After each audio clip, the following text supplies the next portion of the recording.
Please give a warm round of applause to Dr. Rick Scarborough. Thank you, Paul.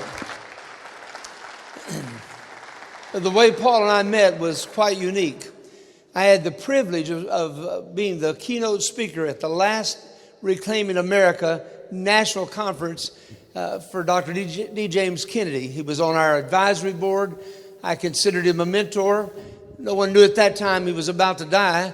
But I was finishing a 3-day conference with the last message, and about 800 preachers in the audience and their wives in that staid Presbyterian church. He wouldn't let me get in the main pulpit. They had a Protestant pulpit for the rest of us that I preached out of, but I still got to preach in that storied church. But at the end of the message, I asked a rhetorical question. Of course, if you played college and professional football and had your head hit that many times, you would know what a rhetorical question is. So I said, "Who'll stand with me?" Bam, I hit the pulpit. "Who'll stand with me?" Bam, I hit the pulpit. And one man stood up about 6 foot 8 inches tall and shouted, "I will." And that's how I met our leader, Paul Blair. We'd never met before, but he stood up in the midst of that crowd and said, "I will," and he has ever since. And it's a case where the pupil has far exceeded the teacher. What God is using him to do now, I believe, is profoundly important. Now let's take a few minutes, and I was asked to share a story. Some of you have heard this story. It's been written about not only by myself, but in other periodicals and a few books as well. This whole thing was called America at the Crossroads, a 911 call for patriot pastors. I want to share with you how I became a patriot pastor. Let's go to the next slide, please. There are two worldviews right now competing for America. Would you agree with that? Well, let me show you what happens when two worldviews collide. Here's a picture of two trains. Somebody forgot to flip a switch, and the wreckage and carnage was unfathomable. That's what's about to happen in America. These two worldviews are now colliding. Next slide. Dietrich Bonhoeffer. I hope you've read about this man. He was a part of the Confessing Church in Germany. He witnessed the rise of Adolf Hitler. He and a handful of martyrs took a stand of Adolf Hitler while the rest of the church bowed down and bought in and began to Nazify their preaching.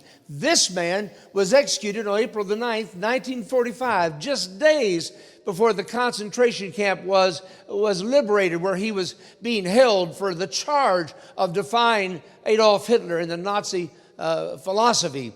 He was hung by a piano wire because they wanted it to be excruciatingly painful for this man of God. He said, he made a famous declaration. He said this: silence in the face of evil, silence in the face of evil is itself evil. God will not hold us guiltless. Not to speak is to speak. Not to act is to act. Do you believe with that? Agree with that? Let's read it together. I didn't read it very well, so let's back up and let's read it together. Silence in the face of evil is itself evil. God will not hold us guiltless. Not to speak is to speak, and not to act is to act. Next slide. We've arrived, ladies and gentlemen, at a Bonhoeffer moment. This is our time. You could have lived at any time in the history of this country, but God not only graced you with the privilege of being born again, and that's an assumption on my part. If you're not, believe me, I can help you with that. But assuming that you're saved, you not only were saved, but you were saved in America. Now, if you're not going to stand up and fight for this great country, then move to China or some other country. You've been graced with the greatest freedom the world has ever known in terms of a government allowing its people to be free. All of that's being eradicated right now and stolen by the new dictators of our government. We've got to stand as Bonhoeffer did. Next slide. I was asked to give my story. I pastored First Baptist Church of Pearland from 1990 until 2002. That building was concluded in the year 2000. The original building was in what was then called downtown Pearland, a city of 19,000 residents at the time. We still had cattle grazing on the major thoroughfares in the middle of Pearland. When they invited me down in view of a call to be the pastor of that church, my wife and I spent a few days quietly with no one knowing it, and we drove around and looked over the community and to see just what the opportunities were. But I had an idea. I said, how far is this church from downtown Houston? It didn't seem to be that far. So I went to downtown Houston, and I took the shortest route, which was Old Highway 35, and I discovered that church was 12 miles from downtown Houston. And yet there were cattle grazing in the middle of town, the major thoroughfare. You could go 40 miles south, 40 miles west, 40 miles north, and it was nothing but megapolis, just rolling population. Third largest city in the world now, or in America, I should say. But Pearland was an old country town where the good old boys ran everything. Next slide. We began seeing people saved from the first day. I was an evangelist before going to First Baptist Church of Pearland. Spent 14 years conducting over 500 crusades. It wasn't uncommon in our crusade ministry to see 200 or 300 professions of faith a week. So you would imagine, as a pastor, I'd have a bent toward evangelism. In the first 18 months we were in that church, we baptized over 500 people, and it was euphoric. Everybody was excited. One day we had a grand and glorious service, just like we'd had for 18 months, when a lady walked out the back of the church and said, "Preacher, are you going to that high school assembly tomorrow?" Well, I didn't want to look absolutely ignorant, but I didn't even know there was a high school assembly. So I inquired, and the reason she assumed I knew is because every student in the high school had to take home a piece of paper describing the content of the assembly. And if you didn't want your child to attend, you had to sign that slip and send it back, and they would be sent off to study hall. Well, we had two kids in the high school. One was a senior whom we transferred in the middle of her junior year. I remember whenever we were extended the call, we were in the hotel when the word came to us that there was almost a unanimous call to be a pastor of that church. And so we held hands, the five of us, the three children, my wife and I, and we prayed about God's direction in this new phase of ministry. And I remember I looked at my wife and I said, "Honey, how do you feel?" She said, "I believe this is God's will." I looked over at Richard, my son. "How do you feel?" He was excited. This is God's will. I looked at Catherine. She was only in the 6th grade. She was jumping up and down, something new. Yes. But our daughter, who was a junior in high school, looked me right in the eye and said, "This ain't God's will, Daddy." And of course, you can understand why. Pulling her out of a place where she was comfortable with friends she'd grown up with, she just had no interest in becoming a stranger in a large high school. But that was a decision that I had to ultimately make. And we decided to move. The first 18 months for her were pretty difficult. Then one day, this announcement was made that tomorrow we're going to have a high school assembly. The AIDS Foundation of Houston is sending a speaker, and she's going to talk about how to avoid AIDS. She's going to talk about sex. Well, my daughter and my son, my daughter had the car. She was a senior. My son rode home with her. He was in the 9th grade, just had started high school. And I'm sure they had a conversation between them. Should we show this to Dad? And I'm sure it went something like this. And I'm sure of it because I said this in their presence, and they don't deny it. "Do you think we should show this to Dad?" "Well, you know how he is. He'll get all bent out of shape. You know, we can handle it. He'll never even know about it."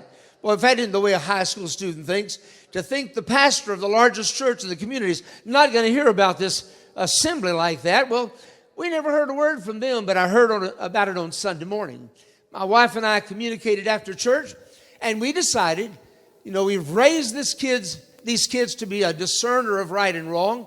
Let's not make a big deal out of it. Let's let them go. But I called Rod Compton in. I used to brag I was just like Moses because I leaned on my rod and my staff. Rod was the staff. And I said, "Rod, I want you to go down and monitor the first assembly and just kind of watch it." And here was my thinking. How bad can it be? When I was in high school, we had sex education.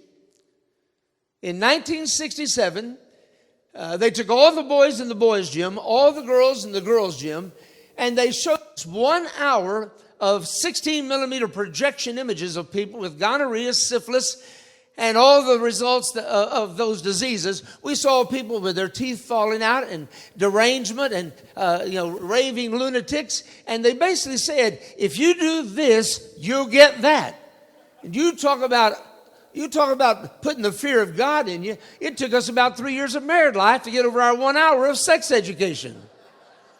And so, I knew it was a little more sophisticated by the year 2002 than that, but I thought, my kids can handle it. Well, we had a visiting minister, a prospective minister, because the church was growing in town that whole day of the assembly, and I'd committed the whole day to show him around and talk with he and his wife. And so I asked Rod to cover this assembly. About 10 o'clock, he came into my office. You'd have to meet Rod. Rod's a throwback to preachers 100 years ago. Doesn't go to movies. He can't say sex in mixed company. He's pretty old-fashioned. Rod came in my office. We had this visiting minister sitting across from me, and he would not repeat what he'd just seen. I could not get him to say the words. All he could say was, you wouldn't believe it. You wouldn't believe it. So I handed our guest over to Rod for lunch, and I went down to the 5th of 5 assemblies. Now, Rod had gotten permission, but I didn't have time for all that, so I just slipped into this crowded auditorium. They had 5 assemblies, this large 5A high school. I sat right in the back, and wouldn't you know it, I saw Misty halfway between me and the speaker. So I said to myself, don't make a scene. And I did really good for 20 minutes. This young lady came out cracking jokes and telling stories. She was about 24 years of age. And then she got down to business. She began describing every kind of sex act you can imagine, and some you probably shouldn't imagine. She talked about oral sex and anal sex, every kind of sex. And then she said, you'll be safe as long as you use one of these. And she pulled out a condom, stretched it, and blew it up like a balloon. Now, by this time, the hair on the back of my neck is standing up. And she's holding this thing up, and she turns around with the other hand, and she writes 94% on a whiteboard.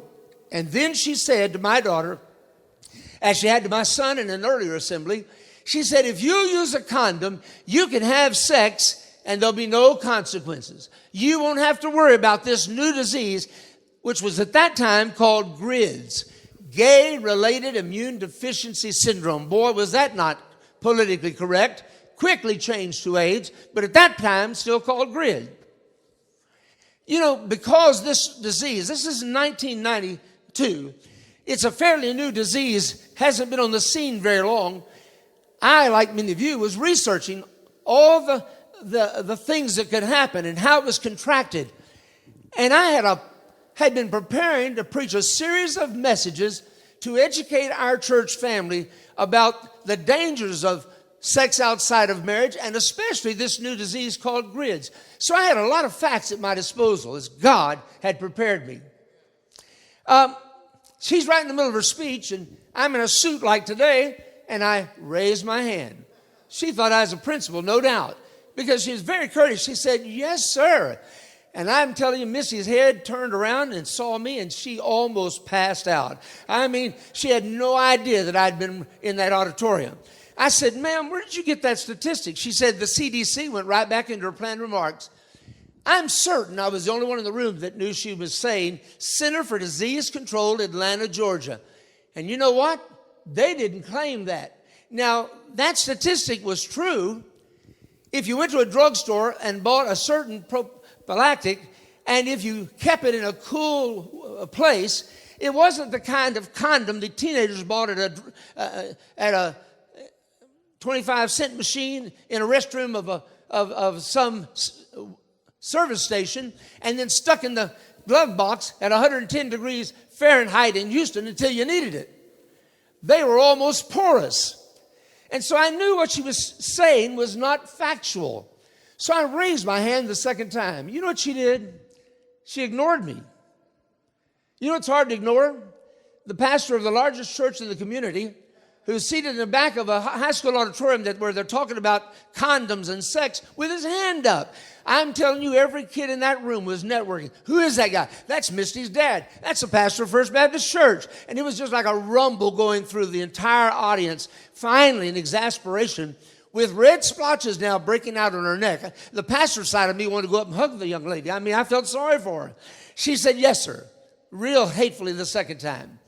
I said, ma'am, in fact, I called her Amy. That was her name.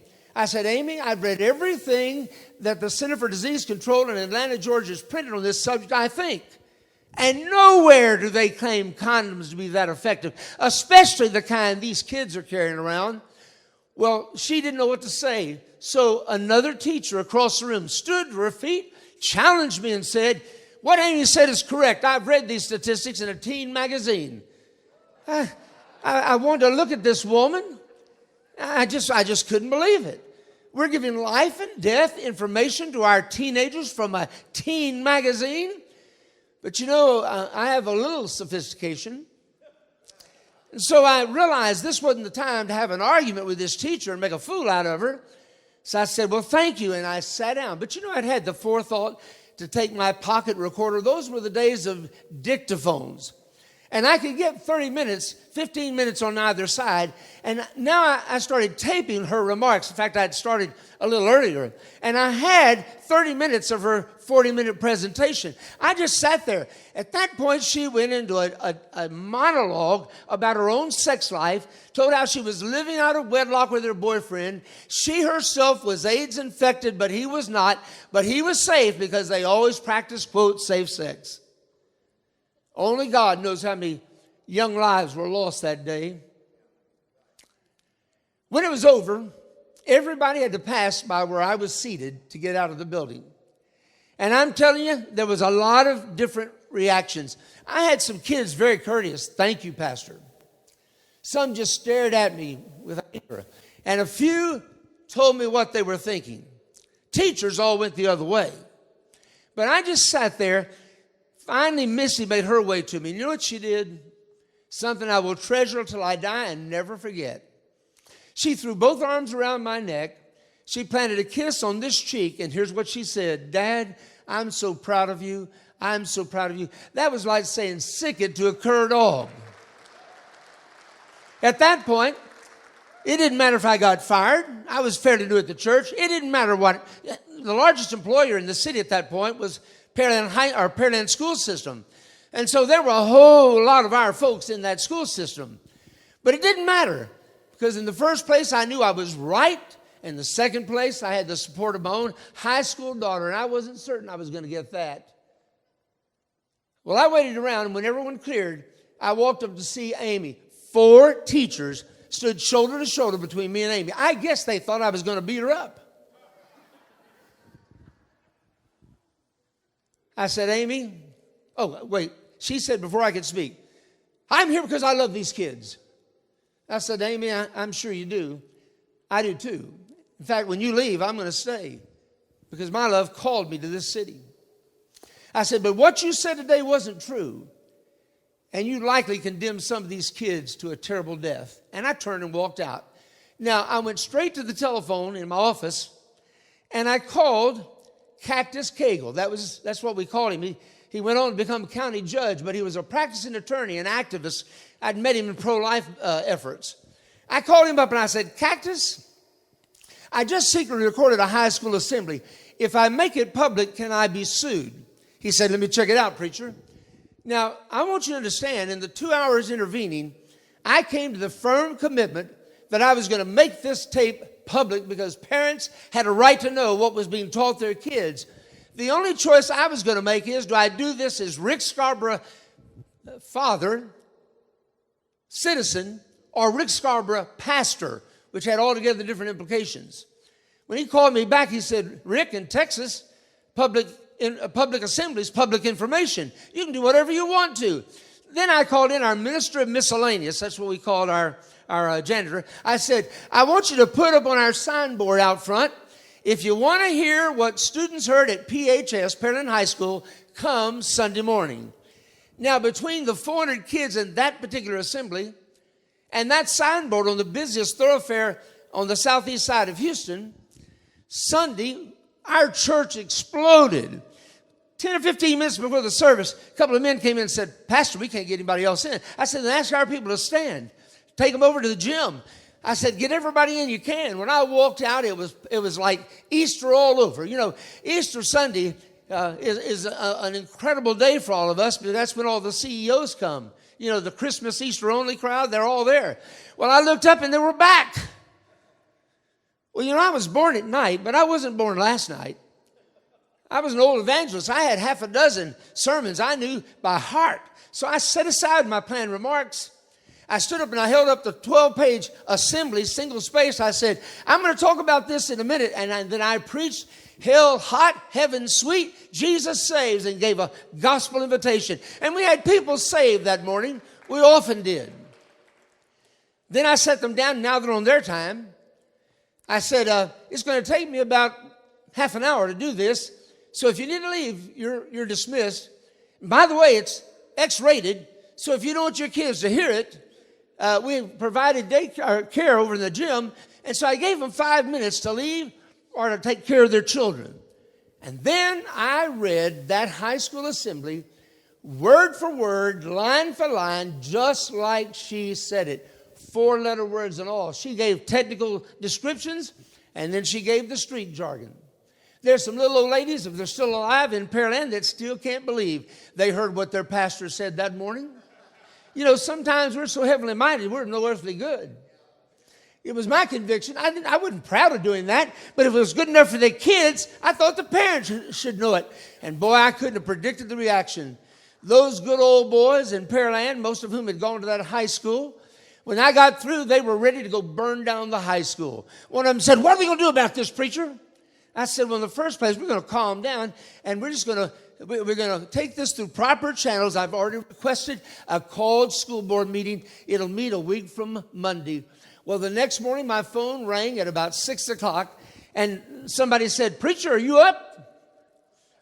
I hated to tell them, your pastor, if you've got any sense, after he preaches all day Sunday, is not up at 6. I don't know what I said. I hope I didn't lie, but the intent was, go get the Chronicle in your front yard. So I did.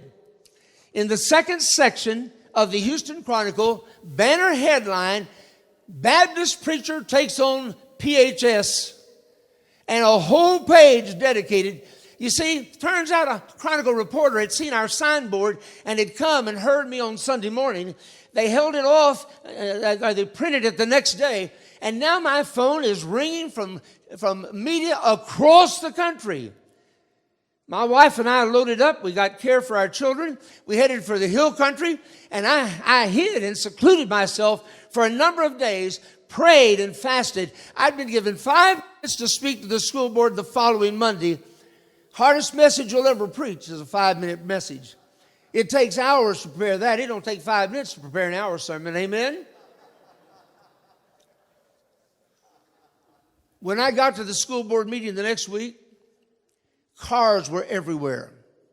I walked in. They'd already moved it twice to a third location finally to contain all the people who came. About half of our Sunday morning attendance. We ran 1,100 just in the sanctuary. They had lined up 6 other speakers, including the local Assembly of God minister who'd been there longer than anybody else. Presbyterian minister. His name was Casey Jones. Isn't that an interesting name? And I tell you what, his whole job was to make me look like an idiot. He knew it. They had 2 students speak. They had a couple of teachers speak, one at large, and then they had Casey. Casey simply assumed I was a fundamaniac and I was against all form of sex education. The kids needed education. And boy, he just laced into me. And boy, they applauded for it. Then it was my turn. I walked up. I was courteous. I looked them right in the eye. And then I read my planned remarks and told them what had happened. Do you know the school board, not a one of them actually knew the content of the assembly? They were parents just like me. They had hired a principal. They assumed he'd do the right thing. And when they heard the content, the actual content, boy, they went from angry to inquisitive, and then they started asking me questions. I wound up standing up there about 20 minutes. Now, here's the official outcome. The principal was fired for other official reasons. I was asked to put 4 of our people on a committee to revisit sex education. We wound up buying $4,000 worth of educational material, a lot of them focused on the family, so they could go in the library and learn the biblical approach to marriage and to sex.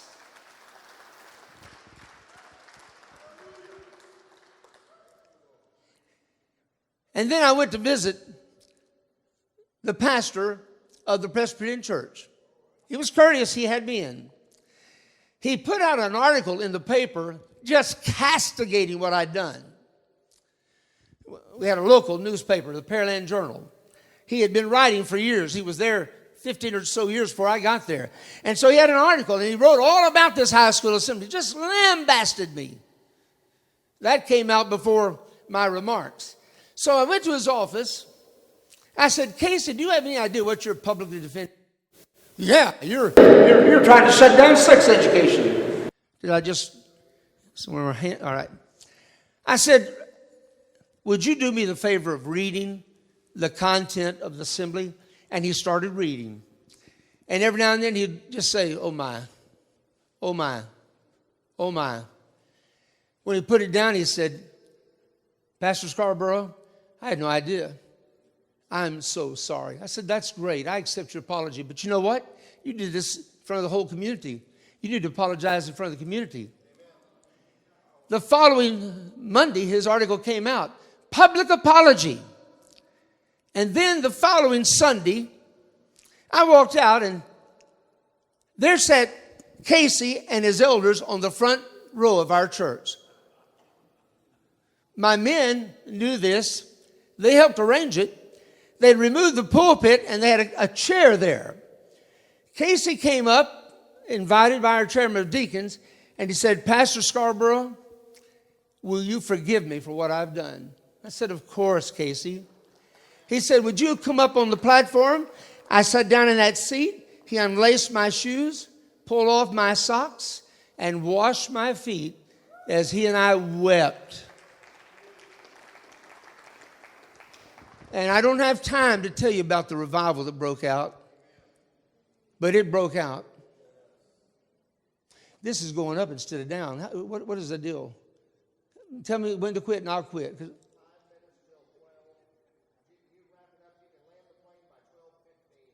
Oh, easy. In fact, I'm hungry, so before then. I'm just kidding. Really, you need to see. I don't often get to tell the whole story. He and I became best friends. There's much more to this story I could tell you. Just before all that happened, where the animosity really built, it was the first week the first year I was there was on the National Prayer Day. I called up Casey because he was head of the Ministerial Alliance. I said, man, why don't we sponsor a meeting at City Hall and we can get all the preachers and all the people and we'll just pray like crazy. He said, are you kidding me? That's the day we meet at the country club and the bank buys our lunch. I said, really? So I just simply got permission and I called our people and we had prayer and we put it in the paper. And now all the preachers are down there eating lunch and we're down here having a prayer meeting. Right at 12, here comes about 10 cars filled with those pastors. They filed out of their cars, and I'm elated. I call Casey up. I give all of them an opportunity to pray, and then I follow them down to the country club. When I walk in, he lit into me like you wouldn't believe. The audacity of you putting us on the spot like that. That's the relationship we had before he washed my feet. Boy, he wasn't expecting. I don't know how my predecessor had handled things like that. When he got on my case, folks, I was an evangelist first. I'm accustomed to fighting.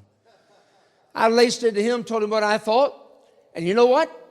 When it was over, the only one stood with me was the local black minister. I was hoping he was going to be here this week, Harold Gentry. He's still pastoring there, the Tabernacle Church. So this is all rocking on. That's all the background. But now it's been healed. The city fathers come to us. That was the 100th year the centennial celebration for Pearland. They said, hey guys, as ministers, would you like to sponsor something? I said, Casey, why don't we have a crusade that we all sponsor? He said, do you know anybody that could do it? I said, sure, Jay Strack, best there is.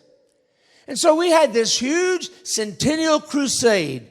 The night before the crusade, we had an all-night prayer meeting. And Casey and I, and many of our folks, but he and I, arm in arm, in front of the community, we walked around the track at the football stadium all night and prayed. We had 300 professions of faith out of that. And I'm telling you, everything in Pearland began to change. You go to Pearland now, there's 100,000 people living there. Because once godly people got involved in government, they began to play fairly, and developers wanted to be there, 12 miles. We fought a battle against the school board. 4 of our people wound up on that school board after that was over, out of 7. That was so much fun. We ran our people for city council. The first election, there was only 1 open seat, but there were already 2 good guys, so one of our men, the chairman of deacons, got elected. Now there's a 3-5 majority. One of the guys that didn't like anything about that was a guy named Randy Weber. He was a local member of a church that didn't believe that Christians ought to be involved in politics. I guess he checked his at the door at the time, but he didn't like it. But he couldn't deny something good was going on. His daughter started going to our youth events. So one Sunday morning, I looked up in the back of the church was Randy Weber and his wife. Well, I went down the aisle after the service, called him before he could leave. I said, "Hey, Randy, good to have you. Let's have lunch." He and I became good friends. I baptized he and his son into our church. The rest of his family had a Baptist background. He went on and ran for the state legislature and was twice awarded the most conservative member of the state legislature. 2 other of our members followed him in suit. One is still serving. The other died in office. And then Randy ran for U.S. Congress. And when I spent 18 months commuting back and forth to D.C., guess whose office we had Bible study in? My former adversary in the city council. In the meantime, my secretary's wife, who's a lawyer, left private practice, ran for district judge. He's still in that position these 20-something years later. Christian Amanpour showed up and followed me around with a camera. They titled the documentary, God's Warriors. A quarter of the whole program, 2 hours long, was about Rick Scarborough and his radical agenda. She closed it, if you watched it, it was aired 5 times, won awards. She said, Rick Scarborough's games will be short-lived. I love to tell anybody to listen, you be the judge. We still have one in the state legislature. One is now in Congress. I wouldn't be surprised if he becomes a senator. He's distinguishing himself, and he's never for a moment wavered in his values. A young man who was just about 25 years old at the time is this year running for mayor, and he's going to get elected because it's a Republican area and he's already won the nomination. But he's running for mayor of a city of 100,000 now. The people from that little experience with freedom in 12 years have changed the whole atmosphere of that part of Houston. And you know what my story is to you guys? You'd be amazed at what you could do if you just tried. If you would release your people to run for city council, a little bit of salt goes a long way. If we'd start cultivating our people to run for state government, we could actually change the direction of our country. You see, the next step is also getting godly people to run for public office.